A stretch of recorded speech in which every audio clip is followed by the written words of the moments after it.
네, 오늘은 저희 1차 모임에 이어서 그 3차 회의로 되어 있고요. 간단하게 진행 상황 공유하도록 그렇게 하겠습니다. 뭐 잘 아시겠지만 제가 이제 새로 합류하시고 또 이제 진행하시는 차원에서 계속해서 그동안 어떻게 진행이 됐고, 그러니까 이 일이 어떤 일인지를 좀 설명드리게 되는 것 같아요. 그래서 이제 다 아시는 내용이지만 한 번 더 짚어본다면은 저희가 2020년 9월에 한 1년 전에 ISG하고 이 2020년 행사에 대한 계약을 공식적으로 했고요. 그리고 11월에 노르웨이 폐막식 때 한국 개최가 선언이 돼서 지금 홈페이지에서 계속 우리에 대한 내용이 올라가 있고요. 그러니까 4월에 대구시 지역 특화 사업에 선정이 돼서 이제 11월에 IGF 행사를 진행을 하면서 그러니까 내년도 행사의 약간 준비 작업이 본격적으로 시작된다라고 하겠습니다. 5월 달에 조직위원 1차 회의를 했었고 7월 1일 날 대구에 네트워크 간담회, 24일 날 이제 그 조직위원회 워크숍을 진행을 하고 오늘 그거에 이은 회의가 진행이 되고 있고요. 한 달 동안 이제 저희가 이제 처음 분과를 만들어서 뭐 이런저런 진행을 하고 있는데 아직 분과별 카톡이 뭐 엄청 활성화된 거는 아니지만 그래도 어, 그 뭔가 도모하기 위한 그런 분위기가 지금 형성되고 있고요. 그동안 이제 7월 워크숍 이후에 8월 달에 각 분과별의 어떤 기본적인 사업들은 그러니까 총괄기획분과는 PCO 선정 진행하고 IGF 기획 지원하는 게 이제 주 업무였었고요. 학술분과에서는 학술 프로그램 기획, 대외 협력은 쇼케이스에 대한 부분, 문화기획은 이제 부대 행사들, 그리고 이제 후원 분과에서는 그런 어떤 현금, 현물, 뭐 인적 자원을 포함한 여러 가지 이 행사를 준비하기 위한 여러 가지 그 논의가 분과별로 있었고 또 진행이 되고 있는 상황입니다. 그런데 이제 그거를 하면서 나타났던 여러 가지 뭐 그러니까 논의나 쟁점들이 저희가 사실 처음에 이거 준비하면서 분과를 한 7, 8개, 많게는 한 10개 정도의 조직도도 만들었다가 저희가 워크숍 하는 단계에서 제가 이걸 5개로 약간 통폐합하는 모델로 이제 만들었고 지금 분과위원님들이 이 5개에 이제 배치가 되어 있으신데 이제 특정 분야에 좀 몰려 있는 경향, 예를 들어서 이제 학교 계신 분들이 대부분 학술분과에 계시는데 학술분과 역할도 하실 수 있지만 또 개인의 뜻에 따라서 다른 분과 활동을 할 수도 있고 또 공공연구기관에 계신 분들이 대외협력 분과에 다 계시는데 그 많은 연구 프로젝트들을 하시기 때문에 이제 학술분과 활동을 하시는 게 더 적합하실 수도 있는 그런 상황이에요. 그래서 저희가 일단 5개로 출발했지만 이제 오늘 논의를 통해서 또는 이후에 조금 더 시간을 갖고 이 업무 분장이나 역할을 어떻게 하는 거에 따라서 조금 유연한 조직을 만드는 것도 필요하겠다. 지금 이제 그렇게 되고 있습니다. 그래서 오늘 그걸 말씀드리고 이제 예를 들어서 이제 국제협력 분과가 있으면 좋겠다. 그래서 외국의 기업이라든가 외국의 학자들이라든가 뭐 공공기관과의 그런 국제협력 사업에 대해서 조금 더 참여하는 그룹이 나오면 좋겠다. 이런 이야기도 있었습니다. 그리고 이제 총괄기획 홍보 같은 경우는 이제 기획과 홍보가 원래 분리돼 있던 거를 하다 보니까 같이 가야 되는 게 맞긴 한데 거기에 너무 많은 업무로드가 이제 있는 부분 여러 가지 쟁점들이 있어서 오늘은 그게 이제 현안이라는 거를 위원님들께 말씀드리려고 하고요. 앞으로 이제 조직위원회 운영 방안에 대해서는 이렇게 서로 부담 없이 가는 게 저는 이제 필요하다고 생각은 하는데 일단 한 달에 한 번 정도는 이제 정모를 하는 거를 이제 원칙으로 하고 날짜 잡는 게 힘드니까 뭐 셋째 주라든가 그러니까 뭐 첫째 주라든가 이런 식으로 좀 정례화시키고 그러니까 요일과 시간대를 좀 정해놓고 루틴하게 가면 좋겠다. 근데 또 지금 주중에 이 시간대에 참여하시는 게 구조적으로 어려우신 분들도 굉장히 많으셔서 그러면 한 번은 주중에 하고 그 다음 달은 주말에 하고 이렇게 해서 약간 왔다 갔다 하는 것도 이제 제안을 드리는 거고요. 분과는 이제 분과별로 조금 운영이 되면서 그러니까 목표도 정하고 일정도 정하고 그거에 대해서 사무국의 지원사항에 대한 요청 이런 식으로 이제 업무를 추진을 할 생각이고요. 그거 외에 사실 모든 위원님들께 부탁드리고 싶은 부분이 이제 다 같이 이 행사의 홍보대사 역할을 하는 부분하고 또 각자 속한 기관이나 이제 개인 차원에서 2022년 행사에 어떤 방식으로 참여 가능한가라는 거를 조금 계획을 세우는 거를 같이 해서 저희가 약간 양식 같은 걸 한번 만들어 보면 어떨까 그런 생각이 들어요. 그러면 예를 들면 이제 국립재활원에서는 이제 송원경 과장님께서 참여하고 계시는데 거기에서 하시는 이제 사업들이 뭐 돌봄 로봇 사업, R&D도 있고 여러 가지 사업들이 있으시잖아요. 그러면 이제 그 사업이 저희 행사에 쇼케이스로 들어올 수도 있고 하나의 그 돌봄 로봇 기획 세션, 학술 세션으로 심포지엄처럼 들어와서 그러니까 국내와 이제 외국의 그런 돌봄 로봇과 관련한 세션으로 기획이 될 수도 있을 것 같아요. 그래서 이제 그런 여러 가지 가능성을 놓고 가장 좋은 모델을 만들어 갈 필요가 있어서 이제 그거에 대한 거 물론 이제 개인 발표라든가 포스터 세션이라든가 뭐 학생들의 자원봉사 참여라든가 여러 가지 다른 것들도 가능한 것 같습니다. 그래서 그런 것들에 대한 계획 수립이 있고 또 이제 후원 발굴도 분과가 있기는 하지만 이제 평소에 각 전문가들께서 활동하시면서 이런 기관이나 기업이 충분히 ISG하고 같이 뭔가 협업할 것이 있다라는 게 있으시면은 이제 그런 거를 정보도 제공해 주시고 하여튼 섭외하고 하는 그런 부분을 다 같이 했으면 좋겠다라는 이제 생각이 많이 들고 있고요. 그래서 지금 이제 현안 중에 하나가 11월 달에 대구에서 하게 되는 액티브 시니어 박람회에 저희가 한 세션을 운영을 하게 돼요. IGF의 세션이 진행이 되고 그래서 오늘 이거에 대해서 간단하게 이제 말씀을 드리자면은 ISG 본부에는 9개 지부가 존재하는데 저희가 이제 한국 지부인 거고 한국 지부는 실버산업 전문가 포럼이 한국 지부인 모델이에요. 근데 예를 들어서 대만 같은 경우에는 사인오폰 그러니까 언어권 중심으로 이제 지부를 만들었고 또 뭐 유럽에는 문화 중심으로 그러니까 같은 언어를 쓰는 여러 개 나라가 하나의 지부인 경우가 있고 브라질은 브라질이 지부이고 일본은 일본이 지부인데 일본에서는 재활공학을 연구하시는 연구팀에서 이 지부를 운영을 하고 계세요. 그래서 이 ISG 학회인데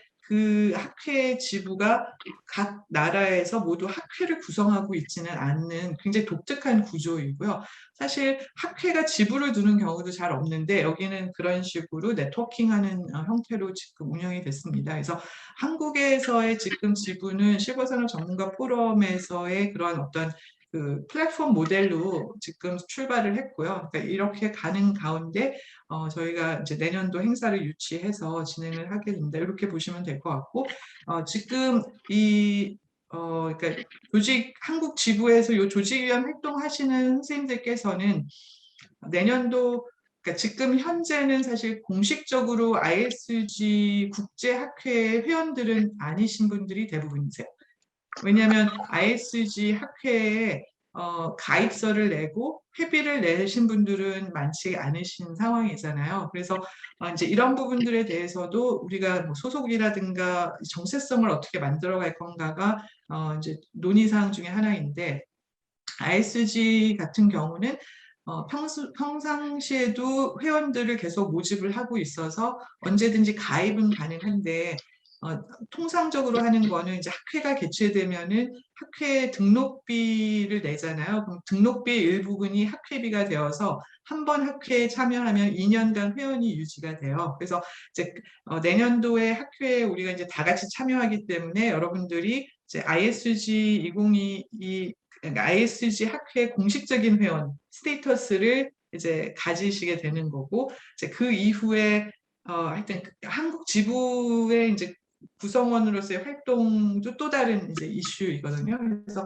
지금은 ISG 2022의 조직위원으로서 일단 출발을 하셨는데 이제 이것이 이 어떤 뭐랄까 그 스테이터스가 앞으로 어떻게 이제 될지는 굉장히 다양한 가능성이 있음을 알려드리고요. 실버산업 전문가 포럼 홈페이지에 보시면 이제 포럼의 사업이 크게 그러니까 매달 하는 이 포럼이 있고 그다음에 이제 교육, 인력 양성 사업이 지금 론칭이 돼서 보건산업진흥원하고 강남대학교하고 이제 같이 하는 프로젝트가 있고요. 그다음에 IGF라고 하는 게 있는데 이제 2017년부터 해온 이 행사에 대한 그 사이트들이 다 지금 아직 열려 있습니다. 그래서 이 연속선상에서 진행이 되고 있다는 거를 참고하시면 좋을 것 같아서 오늘 이 설명을 드리는 거고요. 그래서 올해는 이제 포럼에서 시리즈로 하고 있는 게 시니어들의 생활과 제론 테크놀로지로 뭐 여가, 이번 달이 이제 여가인데 모빌리티, 뭐 금융, 그러니까 다양한 영역을 테크놀로지 중심으로 다뤄와서 그러니까 그거에 약간 이제 하이라이트가 11월에 이루어지는 행사이고요. 올해 주제는 그래서 이제 코로나 시대에 건강한 노년 생활을 위한 제론 테크놀로지로 저희가 이제 가안을 올려놨는데 지금 그 사업 계획서를 다듬으면서 이제 좀 더 많은 분들이 관심을 갖게 하려면 디지털 뉴딜이나 뭐 고령층화 산업 이런 키워드들을 좀 넣어야 되지 않을까 해서 지금 그렇게 지금 초안을 잡고 있습니다. 그리고 좀 전에 말씀드린 내용에 있어서는 여기 보시면은 그래서 이게 왜 우리가 내년에 한국에서 ISG를 하게 되는가가 약간 그런 어떤 그 뭐랄까 태동이 있다는 거를 보여드리고 싶었고요.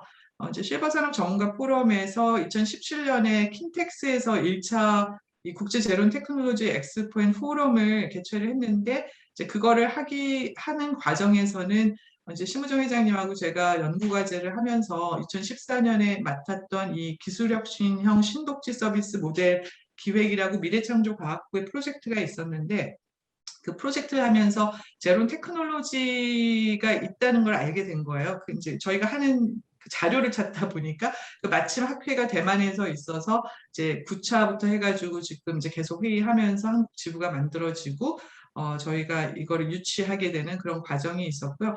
뭐 회장님들 다녀가시고 이제 멤버들이 한국에 와서 저희 활동하는 거를 보고 그 지부에 대해서 이제 승인을 해주신 게 있습니다. 그래서 이제 장기적으로는 내년도 행사를 잘 마치고 이 IGF는 이제 지속되는 사업이기 때문에 이런 제론 테크놀로지의 플랫폼을 잘 만들어 간다라는 게 이제 저희의 좀 장기적인 비전이다 이렇게 말씀드리고자 합니다. 그래서 9월의 목표는 이제 10월 달에는 1차 초안 초록 모집 공고가 나가는 걸 목표로 지금 이제 본부와 협업을 해 나가야 돼서 이제 최문정 교수님이 맡으신 파트가 사실 지금 약간의 가장 현안으로 되어 있고요.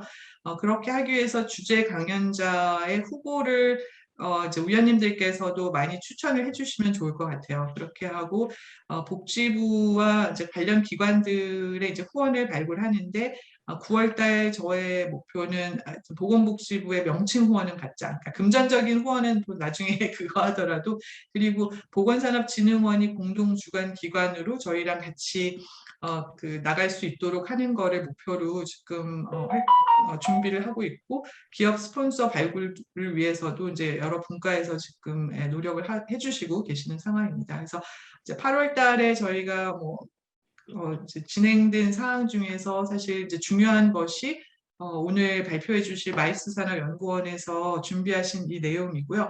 저희가 이걸 하기 위해서 이제 전문가들의 도움을 많이 필요로 하기 때문에 이런 행사 개최를 어떻게 할 건지에 대해서 오늘 이제 그 김한수 대표님께서 좀 말씀을 해주시면은 위원님들께서 내용을 보시고 그리고 이제 질문해 주시면서 접근을 해야 될 것 같고 제가 11월 달에 대구에서 개최되는 제론 테크놀로지 엑스포 포럼 내용은 그 별도로 파일로 공유를 해드릴 텐데요.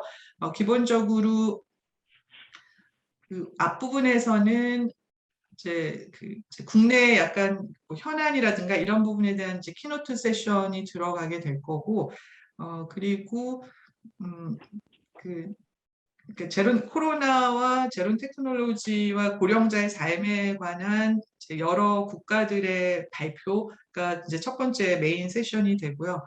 두 번째는 그러니까 대구를 좀 홍보하는 세션이 필요해요. 그래서 대구의 니아라든가 또는 로봇산업진흥원이라든가 천복재단에 계신 선생님들이 발표하시고 대구시에서 그러니까 메디시티 프로젝트 하시는 그러니까 스마트시티나 이런 분들이 좀 해서 대구시에서 하고 있는 이 테크놀로지 스토리를 풀고 이제 내년에 오셔서 같이 하자라는 분위기 조성이 이제 두 번째 세션이고요. 그러니까 나머지 세션들은 그 각 지부, 9개 지부의 지부장님들의 발표를 각 지부에서 지금 코로나가 고령자들의 삶에 어떤 영향을 미치고 그래서 테크놀로지가 어떻게 활용되고 있는지에 대한 짧은 발표를 이제 동영상으로 해서 저희가 온라인으로 송출하는 거를 하고 그다음에 ISG 이사진들이 보드 멤버가 한 30명인데 이제 그분들 중에 절반 이상을 저희가 이제 초청을 해서 각 나라별로 이제 뭐 어떤 그 혁신적인 프로젝트라든가 이런 사례가 있으면 이제 그거를 발표를 짤막하게 한 10분 정도 발표를 모아서 그러니까 두 세션은 온라인으로 이제 언제든지 볼 수 있는 형태로 그렇게 이제 하는 걸 목표로 지금 준비하고 있습니다. 그래서 마침 또 대구 그 그러니까 컨벤션 뷰로에서 메타버스 시스템을 지금 구축을 하고 있어요. 그래서 이제 시범적으로 요새 이제 메타버스가 많이 활용이 돼서 그러니까 메타버스에 저희 쇼케이스를 올릴 계획을 갖고 지금 하고 있는 상황입니다. 그래서 이제 그런 내용들은 조금 추후에 또 구체적으로 말씀드리도록 하고요. 오늘은 그러면 네, 김한수 원장님께서 준비하신 내용 좀 발표 들어보고 네, 같이 논의하는 시간이 됐으면 좋겠습니다. 네. 그럼 지금부터 제안 발표를 시작하도록 하겠습니다. 저희 회사부터 먼저 소개해 드리도록 하겠습니다. 저희 회사는 이제 대구에 소재 있고 12명의 직원이 일하는 전시 컨벤션 전문 기획사입니다. 그래서 저희 하는 사업 분야는 전시 컨벤션 기획이라든지 디자인이라든지 교육 및 컨설팅 사업을 주로 하고 있습니다. 연간 그 20여 건의 저희들이 전시회 및 국제회의를 운영을 하고 있습니다. 저희들 회사는 가장 큰 장점은 주최자의 그 높은 만족도입니다. 그리고 전문성과 서비스 마인드를 갖췄다고 하는 것이 저희 회사 강점이라고 할 수 있습니다. 약 10,000명 정도가 참여하는 그 치과 행사를 저희들이 10년 운영을 하고 있고요. 그 다음에 교수님 1,000명 이상 참여하는 경영학회 학술대회를 지금 저희들이 7년 연속 운영을 하고 있습니다. 아울러 지역 행사에 필요한 산학관과의 탄탄한 그 네트워크를 보유하고 있는 회사입니다. 보시는 슬라이드는 저희 회사 파트너사 기관들입니다. 아울러 전문성과 행사 운영 경험 그리고 풍부한 네트워크를 통해서 홍보 및 마케팅 지원과 함께 하이브리드 행사에 대한 철저한 준비로 주최 측과 함께 ISG 2021을 성공적으로 개최하겠습니다. 다음은 제 회사 유사 행사 실적입니다. 이 행사는 이제 외국인만 500명 정도 오는 인간 로봇 상호작용 국제 컨퍼런스입니다. 2019년도에 저희들이 개최한 바가 있고 대구 시니어 산업 박람회는 저희들이 2016년도부터 17년, 18년 3년 동안 저희들이 운영을 했고 현재 엑스코에 이관이 되어서 액티브 시니어 박람회 전신이라고 말씀드릴 수가 있겠습니다. 대구 글로벌 로봇 비즈니스 포럼은 15개국에서 약 800명 정도가 참석하는 국제 행사이며 3년째 저희들이 운영을 하고 있고요. 한국경영학회 융합학술대회는 아까 말씀드린 바와 같이 저희들이 7년째 운영을 하고 있습니다. 이 부분도 앞서 말씀드렸는데 지금 치과 그 관련 행사입니다. 치과 의사 선생님들이 한 약 10,000명 정도가 참석하고 한강 이남에서는 가장 큰 그 국제 학술대회 및 기자재 전시를 저희들이 10년째 운영을 하고 있습니다. 다음은 행사의 제안 방향입니다. 저희들은 주최 측이 추구하는 행사 목적에 맞게 행사 운영 방향을 더 좋고 더 편하고 더 쉽게라고 정했습니다. 그래서 그 여러 방향으로 그 즐겁고 편안한 행사 그리고 또 행복하고 격이 있는 학회 그리고 디테일 있고 주최 측과 원활한 소통이 되는 행사 운영을 시행하고자 합니다. 결국 이번 행사를 통해 제논 테크놀로지 포올이라는 의제를 달성하고 궁극적으로는 제논 테크놀로지를 통해 더 좋은 세상이 되는데 주춧돌이 되도록 행사 목표를 두고 있습니다. 다음은 행사 개요 부분입니다. 행사 개요 부분은 이미 아마 다 아시는 부분이기 때문에 별도의 설명을 드리지 않겠습니다. 예, 요거는 행사 일정입니다. 다음은 행사장 운영에 관한 내용입니다. 행사장 전체 조감도입니다. 행사장을 엑스코 서편 3층 위주로 서관 3층 위주로 사용하여서 행사장의 일체감과 동선 및 운영의 편의성을 도모하도록 하겠습니다. 예, 다음은 회의실 규모 및 사용 계획입니다. 3층에는 8개의 회의실과 그랜드 볼륨이 있으며 행사 규모를 감안하여 행사장을 배정하겠습니다. 3층 행사장 조감도입니다. 5층 행사장 조감도입니다. 3층 행사장 활용도입니다. 수로 동간 남층 새로 지은 320호에서 320호 회의실을 집중적으로 사용하겠습니다. 메인 행사장으로 활용이 예상되는 325호에 대한 활용 방안입니다. LED 무대가 기존에 있습니다만은 추가로 제작하여서 이 행사장에서 메인 강연 혹은 기조 강연을 연출할 예정입니다. 325호에 대한 이미지, 조성 이미지입니다. 예, 역시 325호에 대한 행사장 구성안입니다. LED 화면을 통해서 다양한 이벤트를 진행하여 참가자들이 네트워크할 수 있는 공간으로 조성하면 좋을 것 같습니다. 다음은 324호 활용 방안입니다. 약 200명 정도가 수용이 가능합니다. 2개로 분할하여서 1개 홀은 프리뷰룸, 다른 1개 홀은 휴게 공간이나 혹은 포스트 공간으로 활용할 예정입니다. 포스트 세션 및 프리뷰 룸 이미지입니다. 다음은 320호부터 323호까지 소규모 회의실입니다. 참가 인원을 고려하여서 오프라인 회의장 환경을 조성하도록 하겠습니다. 예, 트랙 세션 운영하는 이미지 아닙니다. 다음은 참가자 관리에 대한 내용입니다. 참가자 모집을 위하여 신청부터 참석까지 전문 인력을 투입하여 매뉴얼대로 대응하도록 하겠습니다. 특별히 연자 관리는 밀착 커뮤니케이션을 하도록 하고 강연까지 필요한 내용들을 리스트업해서 지원하도록 하겠습니다. 연자 의전 발표 자료 관리, 프리미팅 발표 현장 관리를 나누어서 관리하겠습니다. VIP는 기획부터 행사 종료까지 주최 측과 함께 전담 인력이 맡아서 진행하겠습니다. VIP 현장 프로세스를 타임별로 정리해서 관리하도록 하겠습니다. VIP 수송은 참가자가 확정되는 시점에 편리함과 안정성을 중점을 두어서 진행하도록 하겠습니다. 참가자들의 온라인 참여 시에도 프로그램에 적극 참여할 수 있도록 시스템을 운영하겠습니다. 마지막으로 참가자들의 수준과 인원을 감안하여서 호텔을 예약하고 본부 호텔은 인터블고 엑스코로 하겠습니다. 사전 블록과 가격 협상은 빠른 시일 내에 진행해야 될 것 같습니다. 다음은 홍보 부분입니다.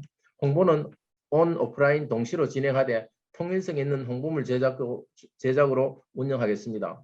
홈페이지는 매우 중요한 작업이므로 주최 측과 협의하여 빠른 시일 내에 제작되어야 합니다. 온라인 강연 시스템, 등록, 결제 시스템을 탑재하는 홈페이지 구축을 제안합니다.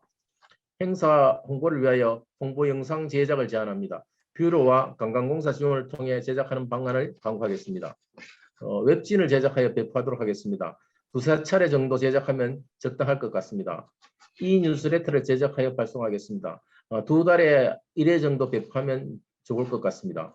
초청장을 오프라인으로 제작하여 배포하겠습니다. CI를 개발하고 포스트 리플레스 제작하여 배포하겠습니다. 다음은 제로온 테크놀로지 TV 등 전문 매체를 활용하여 온라인 홍보를 진행하겠습니다. 현수막, 가로등, 배너 등 오프라인 홍보도 진행하겠습니다. 온라인 채널을 활용하여 홍보하고 유관기관과 웹배너 게재를 협조하도록 하겠습니다. 다음은 현장 관리 부분입니다. 등록은 사전 등록, 등록 확인, 정보 제공, 현장 등록 프로세스로 진행하고 비대면 시간을 최소화할 수 있도록 비대면 셀프 스마트 시스템을 도입하겠습니다. 등록 시스템은 3층 로비에 운영하도록 하겠습니다. 현장 간편 등록에 대한 절차 및 이미지입니다. 방역관리는 그동안 여러 행사에 활용한 시스템과 경험을 토대로 철저하게 진행하겠습니다. 적용했던 방역 프로세스와 방역 관리 이미지입니다. 동시 통역은 최신 시스템과 최고의 통역사를 선정하여 진행하겠습니다. 사회자는 영어가 능통하고 국제 행사에 경험이 많은 어나운서로 섭외하겠습니다. 다음은 현장 운영 인력입니다. 운영 인력은 약 50명 정도가 투입될 것으로 예상됩니다. 인력 선발은 서류 면접을 통하여 외국어 능통자와 경력자로 선발합니다. 비상 상황에 대비하여 안전 매뉴얼을 만들겠습니다. 식음료는 전문 캐터링 회사를 섭외하여 격조 있게 준비하겠습니다. 다음은 코로나 상황에 대비한 온라인 회의에 대한 설명입니다. 온라인 행사는 대규모 행사에 맞는 줌과 유튜브 중계 위주 솔루션을 활용하고 소규모 세션이나 회의를 위해서는 줌 플러스 VR 솔루션을 준비하겠습니다. 다양한 연출을 통하여 참가자에게 흥미와 정보를 제공하겠습니다. 회의 중계 시스템 이미지입니다. 회의 시스템 송출 중계 이미지입니다. 레이아웃 구성을 다양하게 하겠습니다. 당사가 진행한 행사 중계 이미지 적용 사례입니다. 역시 당사가 진행한 시스템 운영 사례입니다. 역시 당사가 진행한 송출 이미지 사례입니다. 마지막으로 메타버스 적용 방안입니다. 앞서 조직위원장님께서 말씀하셨습니다만은 이제 그 컨벤션 뷰로에서 그 10월 말까지 온라인 컨퍼런스 메타버스 플랫폼을 구축을 합니다. 그때 완료가 되면 저희 회사에서 11월에 2개 로봇 비즈니스 포럼과 유네스코 행사에 2개에 저희들 적용할 예정입니다. 아울러 그 IGEF까지 한다면 아마 세계 행사에 저희들이 직접 이 메타버스 플랫폼을 활용할 수 있을 것 같습니다. 아무튼 메타버스를 활용해서 내년 행사가 활용해서 내년 행사가 성공적으로 온라인으로 진행될 수 있도록 하겠습니다. 다음은 부대 행사입니다. 관광은 도심 관광과 경주, 안동, 부산 등 시외 관광으로 나누어 반일 코스 혹은 전일 코스로 운영하겠습니다. 참가자를 위하여 관광 부스를 컨벤션 뷰로 지원을 받아서 운영하겠습니다.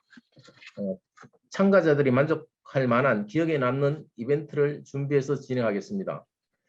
그룹별 혹은 지부 모임을 위하여 유니크한 베뉴에서 행사를 진행하도록 준비하겠습니다. 유니크한 베뉴 소개입니다.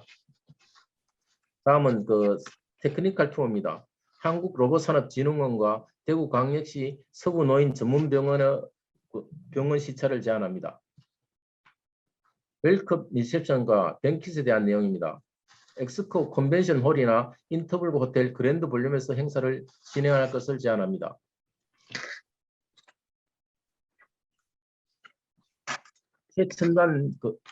최첨단 장비와 미팅 테크놀로지를 활용하고 품격 있는 무대와 행사장을 조성하도록 하겠습니다. 향후 참석자를 분석하고 참가자 규모에 따라 수준과 의미 있는 공연팀을 섭외하도록 하겠습니다.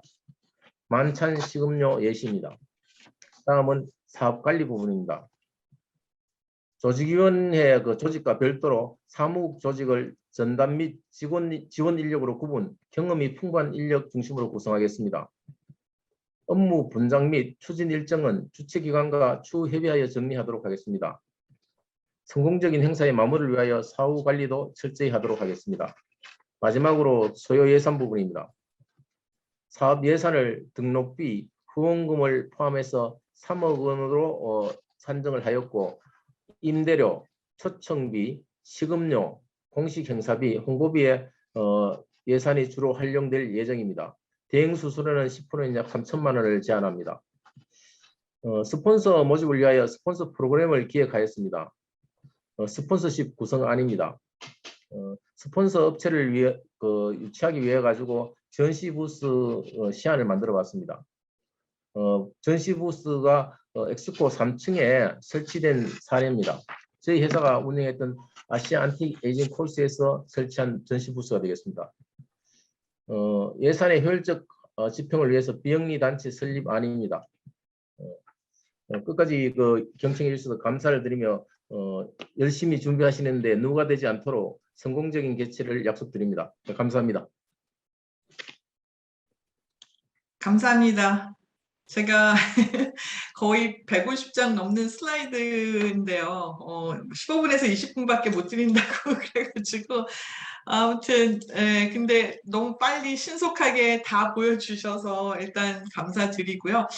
이제 오늘 보신 내용은 이제 시작 단계이고 그러니까 위원님들께서 질문해 주시고 요청해 주시고 또 많은 아이디어 주시면 저희가 이제 이 시나리오를 다듬어 가는 거에 이제 첫 출발인데 그 ISG 학회 규모는 통상적으로 한 500명 내외이고 그렇게 큰 학회는 아니었는데 이번에 그러니까 저희는 목표를 적어도 한 1000명 정도가 뭐 구두 발표나 포스터 발표하는 좀 큰 약간 학술 축제처럼 됐으면 좋겠다는 이제 기대가 있고 그리고 직접 발표하거나 참여하지 않아도 여기에서 공유되는 엄청난 고급 정보가 최대한 많은 사람들하고 공유될 수 있는 그런 기회가 됐으면 좋겠다는 걸 목표로 하고 있습니다. 그래서 제 그 학술 대회 노른자인 학술 프로그램에 대해서 우리 최문정 교수님께서 굉장히 많이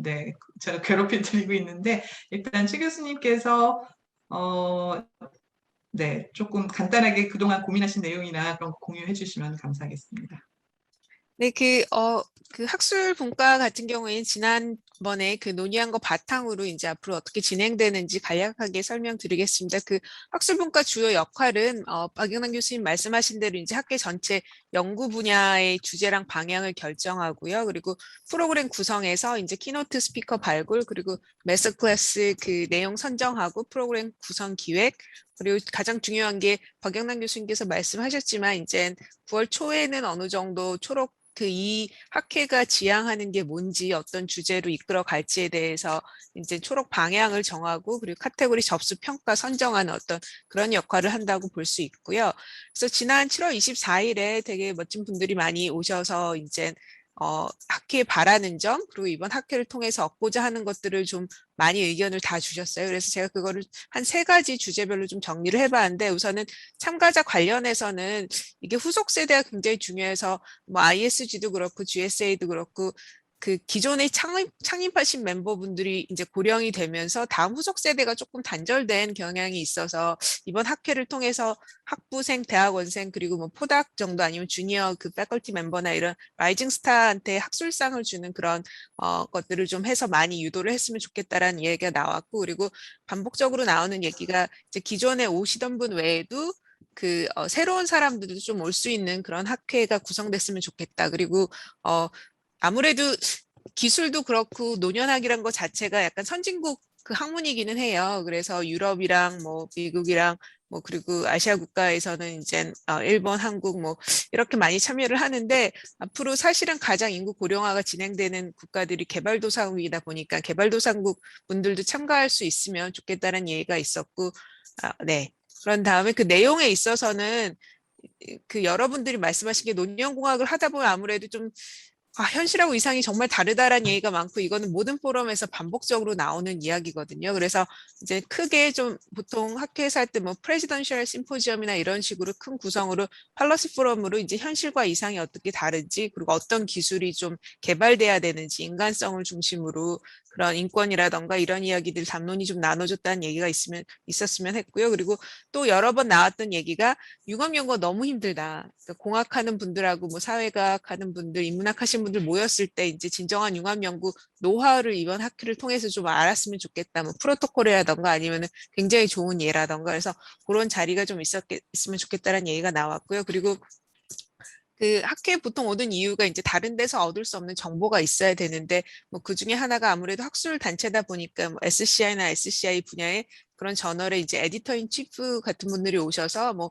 학회에서 굉장히 이 저널에서는 뭘 주안점으로 보고 약간 그런 멘토링 세션 같은 그런 게 있으면 좋겠다라는 이야기도 있었고 그리고 국책연구소에서 그 국책연구소 역할 자체가 사기업에서 하지 않는 중요한 기술을 이제 국익을 위한 그런 것들을 개발하다 보니까 노인 관련된 걸 다 조금씩 다 하시고 있거든요. 그래서 그런 스페셜 세션이 한국어로 좀 진행되는 게 있으면 좋겠다라는 이야기도 있었고 그리고 또 하나 이제 아무래도 정부가 기술을 사서 이제 보급하는 형태로 많이 가고 있는데 그 보급하는 과정에서 어떤 기준으로 누구에게 그런 가버넌스에 대한 논의도 좀 부족하지 않는가. 그리고 이거는 계속해서 반복적으로 나오는 이야기거든요. 그래서 그런 세션도 있으면 좋겠다라고 해서 이 내용들을 조금 다 담으려고 하고요. 그리고 운영에 있어서는 그 여기 왔을 때 좀 네트워크 기회가 있으면 좋겠다라는 이야기도 많이 나왔어요. 뭐 어떤 분들은 나는 이거에 관심이 있는데 협력 파트너를 찾기가 어려웠는데 이 학회에 오니까 협력 파트너를 찾을 수 있었더라던가 어떤 그런 기회들이 있으면 좋겠다라는 이야기가 있었고, 그리고 저희 학회 자체가 이제 굉장히 다학제다 보니까 그 사고하는 방식이 굉장히 많이 달라서 이제 초록 평가를 할 때 있어서 객관적으로 모두가 합리적이라고 생각하는 평가 체계를 마련하는 것이 중요하다라는 이런 이야기가 나와서 어떻게 보면 전반적으로 이 논연공학 하시는 분야에 있었던 분들이라면 다 한 번쯤은 다 고민했을 만한 중요한 내용들이 있어서 이걸 중심으로 이제 뼈대를 만들려고 하고요. 그래서 업무를 생각해 봤을 때 이제 앞서서 그 박영란 교수님 설명해 주셨지만 저희가 지금 논의하는 건 한국 챕터잖아요. 근데 이 ISG가 올해 13회고 이제 기존에 해왔던 방식이 있기 때문에 사실은 그거를 참고하면서 여기서 로컬에서 이제 할 수 있는 것들은 좀 바꿀 수 있는 거 바꾸고 그런 식으로 형태로 가야 돼서 업무를 제가 두 가지로 나눠봤는데, 하나는 ISG 본부에서 해오던 프로토콜이 있어서 그 프로토콜을 바탕으로 이제 한국 챕터에서 좀 피드백, 학술 문과에서 피드백을 놓을 수 있는 거는 날짜라던가 이제 접수 날짜가 학회마다 좀 다른데 굉장히 오래된 뭐 한 50회 넘어간 학회들은 그 암묵적인 그게 아예 매년마다 딱 정해져 있거든. 뭐 11월 셋째 주, 뭐 3월 셋째 주, 뭐 이런 식으로 대략 있는데 ISG는 조금 변동적인 것 같아요. 그리고 공학하는 분야들은 또 콜이 여러 번 나오더라고요. 제가 요즘 컴퓨팅 하시는 분들하고 일을 많이 해보니까 뭐 퍼스트 콜, 세컨드 콜, 뭐 서드 콜까지도 있고 분야가 빨리빨리 변해서, 그리고 뭐 GSA 같은 경우에서는 이제 레스트 미닛에 한 두 달 전에 레이 포스터 브레이크 세션 같은 게 있거든요. 그래서 아까 말씀하신 것처럼 500명 정도인데 1000명 정도 늘리려면 사실은 콜이 좀 여러 번 들어가야 되고 어느 정도 예상 가능해야 되고, 아무래도 이제 학회 참가비라는 게 각 연구실별로 1년에 가는 학회가 딱 정해져 있어서 이제 그 예산 안에서 움직이려면 좀 그런 것들의 논의가, 그거는 조금 더 학술 분과이기도 하면서도 약간 기획 분과하고도 좀 논의가 돼서 약간 전략이기도 하거든요. 운영 체계라서 그 예의가 들어가야 될 것 같고요. 그리고 초록 접수 카테고리, 그러니까 보통 뭐 주제로 묶을 수도 있고 방문론으로 묶을 수도 있고 그거는 조금 유동적이한데 이거 역시도 이제 ISG에서 하던 방식이 있는데 기술 환경이 많이 빨리 변하니까 그거를 어떻게 조금 더 변형해서 할지 좀 더 논의가 필요하고, 그리고 평가 기준도 ISG에서 해오던 방식이 있는데 이제 그거가 있고, 그리고 아까 그 PCO에서 들어오면 이제 중요한 것 중에 하나가 플랫폼인 것 같아요. 초록이 접수되고 이제 1000명이 온다라고 하면은 발표가 1000개가 넘거든요. 보통 사람이 한 개만 발표하지 않기 때문에, 그러면은 그거 매니지하는 게 상당히 많은 일이라서 이제 초록이 다 접수가 되고 심사위원도 그 플랫폼에 들어가서 그거를 평가할 수 있는 그런 것들, 그런 거에 대해서 아마 지원이 상당히 필요해야지 행정 업무가 많이 줄 것 같고요.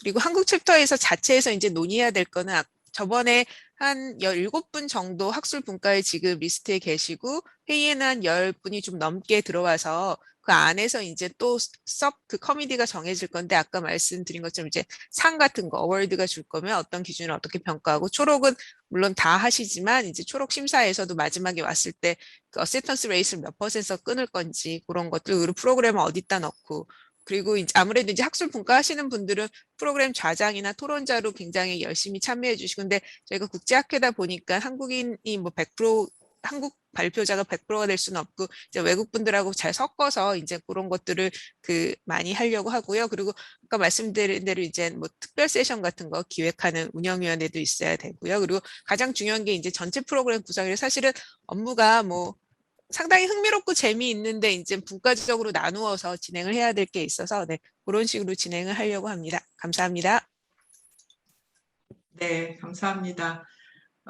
그래서 사실 여러 가지 디테일하게 저희가 챙겨야 될 것들도 많고 그런 상황이고요. 지금 이제 60여 분이 저희 코리안 챕터의 이제 조직위원 멤버들이시고 그 유럽이나 다른 이제 본부 차원에서의 이런 그 이제 조직위원 멤버들하고 합류하면 100여 명, 예, 그러니까 100명이 넘을 것 같아요. 근데 여전히 지금 계신 선생님들 말고 또 관심 가지시고 적극적으로 참여하시거나 또는 저희가 특정 그 영역에서 필요하신 분들은 추가로 영입해서 하여튼 약간 드림팀을 계속 만들어 가야 되는 그런 상황이 있습니다. 그래서 아까 말씀드린 것처럼 한 분 한 분이 다 이렇게 그 역할을 해주시면 좋을 것 같고요. 일단 들으신 내용들에 대해서 그냥 편안하게 질문해 주시면 좋을 것 같고요. 김 대표님께서 사실 저희가 이제 걱정하는 부분이 이게 이제 오프라인 행사하고 온라인 행사의 균형을 어떻게 가져가느냐가 굉장히 중요한데 지금 아무리 코로나 사태가 좋아진다 하더라도 제가 볼 때는 제 개인적인 이거는 이제 정말 아직 아무하고도 얘기하지 않은 개인적인 생각인데 대구에 와서 실제로 현장에서 하시는 분들은 한 3, 40% 정도 전체 규모에서 그리고 나머지는 온라인 참여자 이렇게 구성을 하면은 우리가 이제 실제로 등록하는 사람들을 조금 많이 할 수 있는 그 전략이지 않을까. 근데 그건 이제 시뮬레이션을 해봐야 되는 것 같아요. 그러니까 여러 가지 온라인 시스템 자체도 굉장히 비용이 많이 들어가는 거기 때문에 그런데 이제 전통적인 방식의 학회하고 조금 이제 다르게 지금 운영을 해야 되는 그 복잡성이 이제 가장 이슈가 될 텐데요. 그 부분에 대해서 사실 이제 김한수 대표님을 뵙고 이제 이야기 들으면서 안심하게 해주셨어요. 그래서 이제 기술적인 거는 잘 해결해 주실 것 같고 또 김 대표님께서 특별히 이 시니어 분야, 이게 고령자 분야나 이런 분야에 관심이 많으셔서 저희랑 비전을 공유하시는 부분이 있는 것 같아요. 그래서 그냥 행사 지원 업체 관점이라기보다는 이 학회와 이 여러 가지 그거로 인한 부대 효과 이런 거를 같이 만들어가는 그런 파트너로 지금 참여해주고 계십니다. 그래서 혹시 아까 제가 시간을 많이 못 드려서 너무 급하게 하셔서 보충 설명하실 거 있으시면 먼저 좀 말씀해 주시면은 이제 위원님들이 궁금하신 거 차근차근 질문 드리고 가능하면 지금 2시인데요. 2시 반 정도 를 목표로 뭐 조금 더 논의가 길어질 수도 있지만 너무 길어지지 않도록 그렇게 하겠습니다. 네.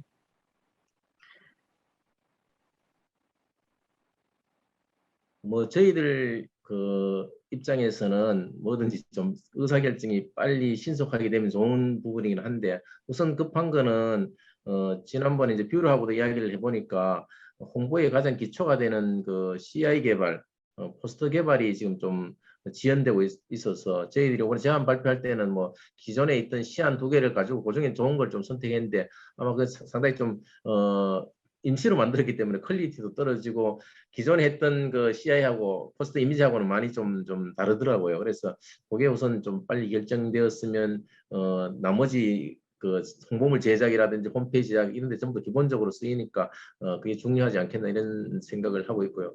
그다음에 제가 이제 엑스코 뭐 본부장 출신이기 때문에 엑스코 쪽하고 상당히 이제 협력을 많이 하고 있는데 그쪽에서도 이제 내년도 10월 행사 성수기이기 때문에 행사장 확보 문제가 상당히 시급합니다. 그래서 지금은 뷰러에서 김여진 주임이 뭐 욕심이 있어서 다 잡아놓은 행사 전체를 잡아놔서 저쪽에서 계속 이제 그걸 팔아야 되니까 좀 빨리 결정을 하지 않으면 다른 이제 대기된 데서 행사가 치고 돌아오니까 그 부분도 한번 실사나 이런 걸 통해서 결정을 해야 되지 않겠나 이런 생각을 하고 있습니다. 네, 잘 알겠습니다. 네. 그러면 혹시 최문정 교수님 아까 말씀 그 온라인으로 초록 이제 접수하고 하는 그러니까 온라인상에서 심사하고 하는 거는 지금 다른 학회에서도 제공하고 계시는 서비스 기능인가요? 네, 보통은 이제 오래된 학회 같은 경우에서는 아예 그 GSA 같은 경우는 거기다 이제 초록을 접수하고 사실은 발표자도 미리 슬라이드로 올려면 아예 그 컨퍼런스 그 룸에 가면 자동으로 거기에 쫙 다 있거든요. 근데 GSA뿐만 아니라 요즘 근데 그런 학회는 굉장히 규모가 크기는 해요. 뭐 몇천 명 오는 학회니까. 근데 그러면 굉장히 그리고 나중에 그게 다 파일이 한꺼번에 저장이 되니까 약간 지적재산권 문제가 있어서 이제 그 발표자가 동의는 해야 되거든요. 뭐 그리고 역시 학회 측에서도 이거를 뭐 다른데 쉐어하진 않겠다라고는 하는데 그래서 뭐 당일날 뭐 파일이 뭐 열리네 안 열리네 우왕좌왕하지 않고 미리 파일도 다 탑재하고 그렇게 돼서 이제 굉장히 편리하게 할 수 있는 그런 게, 그리고 온라인에서도 그게 그 플랫폼이 자동으로 이제 줌하고 연결이 되던가 줌이 다른 플랫폼, 줌이 제일 편하긴 하거든요. 그래서 근데 트래픽이 그렇게 많을 것까지는 않아서 뭐 이 정도 규모면은 부드럽게 갈 것 같지. 지난번에 이제 다른 학회 중에서 2,000명 넘어가면은 막 부하가 돼서 막 중간에 멈추고 이러는데 그렇지 않은 이상은 괜찮지 않을까 해서 그 플랫폼이 되게 중요할 것 같고, 이거는 사족인데 제 주변에서 그 예전에 대구에서 한 HRI 학회 갔는데 마이스 산업에서 한 되게 훌륭했다는 이야기 많이 들었습니다. 네. 네. 감사합니다. 예. 그 내년 ISG 그 2022에 지금 이 뭐냐 발표를 하고 그러는 이제 되게 뭔가 일정 같은 게 있잖아요. 뭐 초록은 언제까지 받고 뭐 선정은 언제까지 그 위원회가 하고, 그러니까 그런 위원회 같은 것은 여기 조직 중에서 학술분과 안에서 하게 되는 거죠. 네. 네. 그러니까 그거는 약간 시간이 있지 않을까 그냥 생각 들긴 하는데, 바로 11월 달 올 대구에서 이번에 하게 되는 것에서도 뭔가 이렇게 학술 발표 이런 걸 하시는 거. 아니요. 그거는 없어요. 올해 행사는 그냥 포럼이라는 형태로 네. 하고 저희가 초청한 분들만 하는 형태로 예, 음, 그렇게 하려고 해요. 그래서 네, 네. 올해 행사는 너무 많은 에너지를 쓰지 않고 네, 그러나 임팩트 있게 네, 그렇게 하는 걸 목표로 하고 있습니다. 네. 그런 게 이제 연사가 누구시고 뭐 토론자 누구시고 이게 있으면 그거를 뭔가 이렇게 좀 알렸으면 좋겠어서요. 아, 네네. 저희가 그거를 이제 아직 파이널 버전이 안 나와서 네, 그런 상황이긴 한데요. 제가 대충 틀만 살짝 보여드리면 아까 그 말씀드린 거에서 그러니까 이건 국제 행사고 하니까 혹시 이런 학술대에서는 통역 하시는 분도 같이 이렇게 참여하고 그러시나요? 요 IGF 말씀하시는 거예요?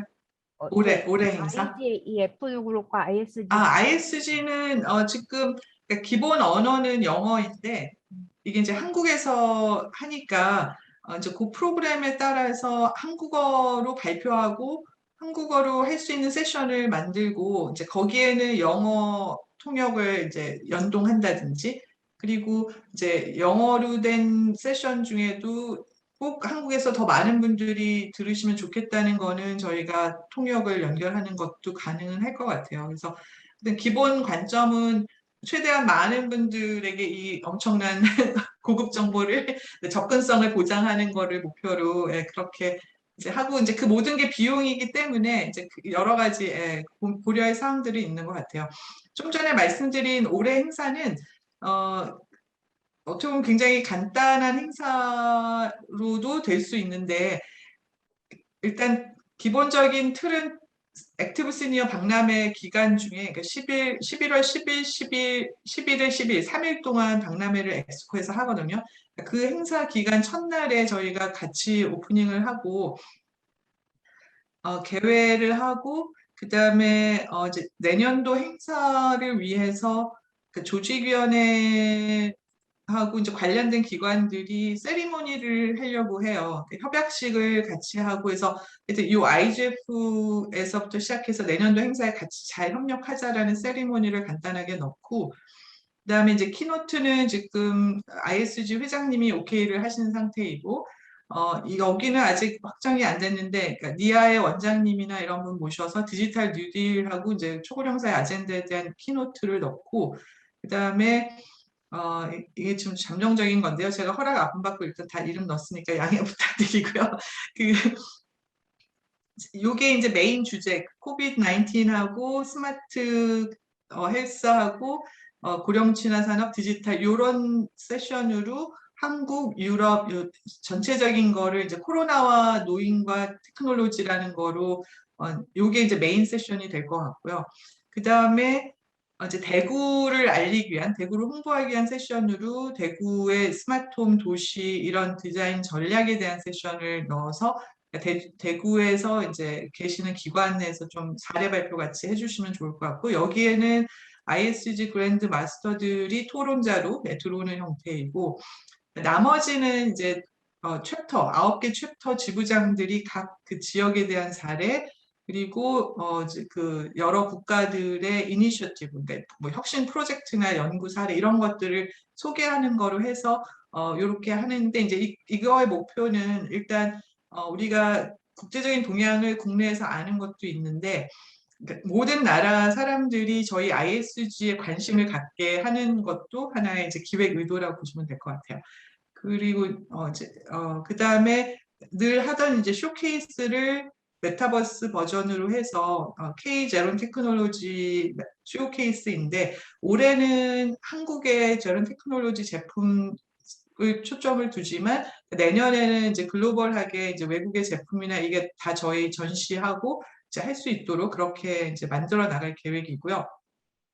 액티브 시니어 박람회에 지금 올해 이미 뭐 VR이라든가 상당히 많은 테크놀로지가 업체들이 들어오는 거로 지금 기획이 되고 있어요. 그러면 이제 우리 학회에서 제론 테크놀로지 존을 만들어주는, 그러니까 약간 만들어준다는 게 이렇게 어떻게 모아가지고 하는 게 아니고 매핑을 하는 이제 프로젝트를 지금 진행하면 어떨까 하는 게 지금 논의되는 상황입니다. 그래서 나머지는 그래서 그냥 반나절짜리의 이제 행사이고, 나머지는 그 온라인으로 언제든지 접근할 수 있는 형태의 이제 내용인데, 그 콘텐츠 자체가 내년도 행사하고 유기적으로 연동이 되어 있고, 그러니까 챕터 지부장들도 그렇고 거기에 이제 소속된 분들이, 그러니까 내년에 대구에 오는 거, 그러니까 오프라인으로 참여하던 온라인으로 참여하던 관심을 집중시키기 위한 게 이제 저희의 올해 행사의 기획 의도다, 이렇게 보시면 될 것 같고, 그동안은 일산에 있는 킨텍스에서 이거를 항상 해왔어요, 포럼에서. 근데 올해는 이제 올해부터 이제 대구로 옮겨가는 상황입니다.